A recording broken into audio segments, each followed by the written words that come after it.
నిరాఘాటంగా నిరంతరాయంగా uninterrupted power supply చేస్తున్న ఒకే ఒక రాష్ట్రం తెలంగాణ అనే స్థితికి తీసుకొని పోయినాం.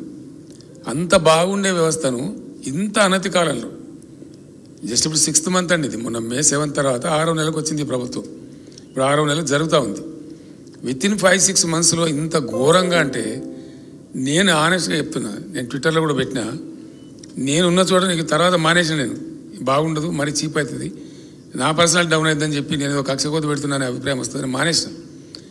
నేనుండే ప్లేసులలో నేను ఎక్కడైతే ఆగుతుంటానో నైట్ హాల్ట్స్ కానీ ఇంకో చోట కానీ 7-8 సార్లు పవర్ పోయిందండి. నేనుండే చోట ఒక చోట మాత్రం నేను ట్విట్టర్లో పెట్టి ఆ తర్వాత మానేసిన. ఇది ఇంతే, ఇక లాభం లేదు, దున్నపోతు మీద వానవాడేట్టున్నది అని చెప్పి మళ్ళీ దాన్ని కూడా ఏదో ఇది నిజం కాదు అని వీళ్ళు పిచ్చోళ్ళలాగా అరవటం, అది నా స్టాండర్డ్ తగ్గిపోతే నేను మానేసుకున్నా. 7-8 టైమ్స్ పవర్ ఫెయిల్యూర్. ఒకసారి కాదు, నేను ఉండగానే 2 సార్లు 3 సార్లు పవర్ పోవటం. ఊళ్ళలో అయితే అసలు దిక్కులేదు, దివానం లేదు. మళ్ళీ రైతులు చాకులు కొట్టి చచ్చిపోవడం, పాములు గారి చచ్చిపోవడం, అవన్నీ మీరే రిపోర్ట్ చేసినారు, మీ అందరికీ ఇన్ఫర్మేషన్ ఉంది, అది ఫ్యాక్టు. దాంతో పంటలు ఎండిపోవడం కరెంటు కోతలతోని చాలా పెద్ద, అది ఇంపార్టెంట్ ఇన్పుట్. ఒక అభివృద్ధి చెందుతున్న దేశంలో, అభివృద్ధి చెందుతున్న రాష్ట్రానికి, చాలా ఫాస్ట్ అభివృద్ధి చెందుతున్న తెలంగాణ లాంటి రాష్ట్రానికి very very important input is power.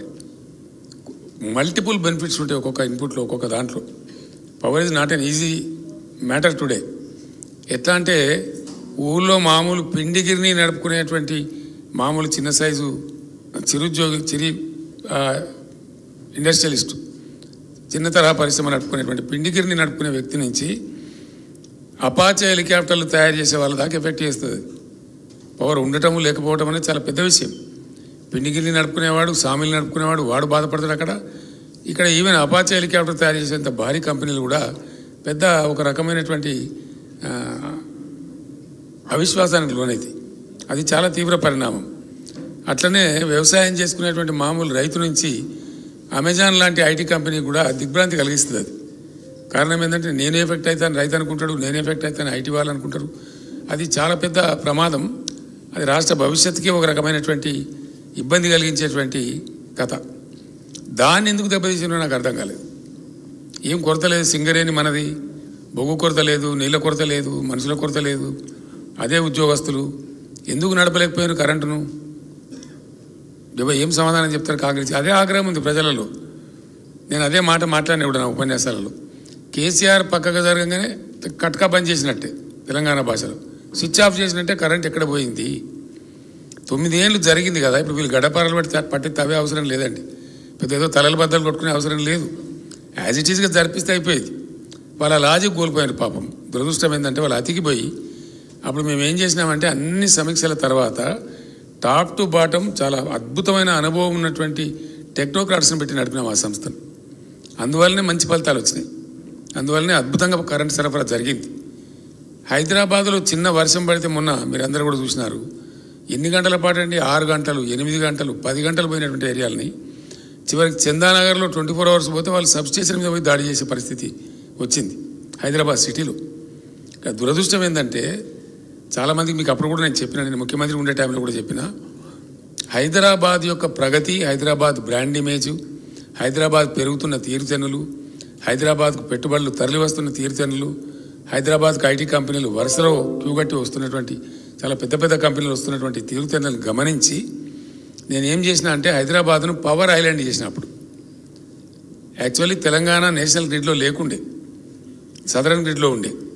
దాన్ని చాలా కష్టపడి వార్దా డిచ్పల్లి కానీ, వరంగల్ వరోరా లైన్ స్పీడప్ చేయడం కానీ, అంగుల్ పలాస లైన్ కలపడం కానీ వాటి కల్పించే ప్రయత్నాలు ముమ్మరం చేస్తూ వార్దా డిచ్పల్లి ముందే కల్పిస్తూ అన్ని జనరేటింగ్ స్టేషన్స్కు హైదరాబాద్ను లింక్ చేసినాం.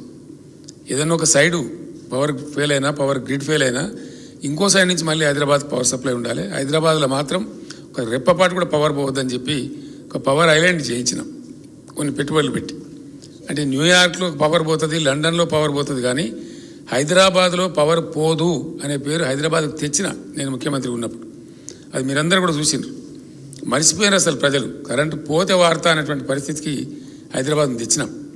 కానీ దురదృష్టం ఏంటంటే హైదరాబాద్లో కూడా ఈరోజు మళ్ళీ జనరేటర్లు కొనుక్కోవడం, మళ్ళీ ఇన్వర్టర్లు కొనుక్కునే ఆలోచనలు ప్రజలు చేయడం, మళ్ళీ కన్వర్టర్ల కోసం చూడడం, లోడ్ షెడ్డింగ్ రావడం, ఇది చాలా బాధాకరమైన విషయం. ఇట్లాంటి దుస్థితి వస్తుందని నేను అనుకోలే. నిజంగా నేను కూడా చాలా బాధపడ్డా. Hyderabad city image definitely Hyderabad backbone for the economy of Telangana. దీన్నే దెబ్బతీసే పరిస్థితికి ప్రభుత్వం పోవడం, తద్వారా గ్రౌండ్లో కూడా కింద దిగువన గ్రామాలలో కరెంటు లేక పంటలు ఎండిపోయిన దృశ్యం. లక్షల ఎకరాలలో, వేల ఎకరాలు కాదు, మోటార్లు కాలిపోవడం చాలా దుర్మార్గమైనటువంటి పరిస్థితి. అది ఎన్నో మోటార్లు కాలిపోయినాయి రైతులై. మూలకబడ్డి మూతబడి ఉన్నటువంటి మోటార్ వైండింగ్ మిషన్స్ అన్నీ మళ్ళా పునరుత్తేజం పొందినాయి. అన్ని జిల్లాలలో, ఏ ఒక్క జిల్లా అని కాదు, అన్ని జిల్లాలలో ఎక్కడైతే బోర్ల మీద ఎక్కువ ఆధారం ఉందో అక్కడైతే చాలా పెద్ద దెబ్బ తగిలింది. రైతులు చనిపోయినారు, పంటలు ఎండిపోయినాయి, మోటార్లు కాలిపోయినాయి, చాలా పెద్ద అవస్థ వచ్చింది. ఈ విధంగా వీళ్ళ యొక్క అసమర్థత వల్ల, అతి ప్రవర్తన వల్ల ఉన్న ఆఫీసర్లందరినీ తీసేసి ఏకపక్షంగా మొత్తం ఐఏఎస్లను నిలయం చేసేసి దాన్ని చాలా భయంకరంగా చేసినారు. అది కూడా చాలా పెద్ద బాధాకర పరిణామం. ఆల్రెడీ స్టార్ట్ అయిందండి. పరిశ్రమలు తరలి వస్తున్నాయి తెలంగాణకు అనే లైన్ ఇండియాలో ఎవరిని అడిగినా, ఏ ఇన్వెస్టర్ని అడిగినా, yes Telangana is the right destination, will go there అని చెప్పిన పరిస్థితి నుంచి పరిశ్రమలు తరలిపోతున్నాయి తెలంగాణ నుంచి అనేటువంటి వార్తలు వచ్చినాయి. కార్నింగ్ అనే ఒక ఇండస్ట్రీ 1000 crores పెట్టుబడితో వచ్చి ఆల్మోస్ట్ వాళ్ళ పనులు ప్రారంభించాలి. ఆ దశలో ఆ పరిశ్రమ తమిళనాడుకు తరలిపోయింది. ఇక్కడ పరిస్థితి అంతా ఉల్టాపల్టా ఉన్నదని భయపడి పారిపోయినారు. అంటే పోవడం అనేది చాలా బాధాకరం. అది కూడా ఒక బాగా ఇబ్బంది కలిగించిన విషయం.